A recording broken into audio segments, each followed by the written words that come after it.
গরম গরম এক বাটি পপকর্ন ভাজি। আসসালামু আলাইকুম, কেমন আছেন আপনারা সবাই?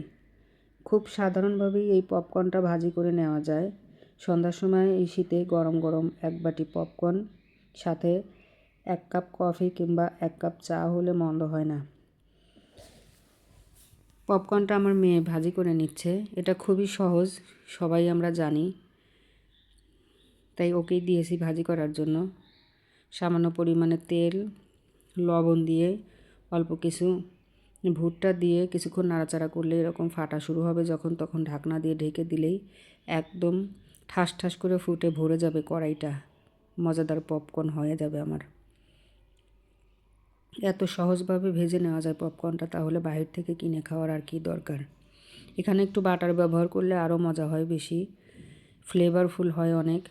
বাটার বাসায় ছিল না, তাই আমি সয়াবিন তেল দিয়েই এটা ভাজতে বলেছি মেয়েকে।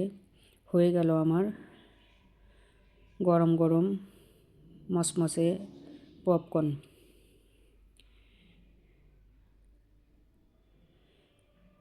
এত অল্প কিছু উপকরণ দিয়ে এত টেস্টি জিনিস যদি বাসায় বানানো যায়, তাহলে বাহির থেকে কেনার তো আর দরকার হয় না।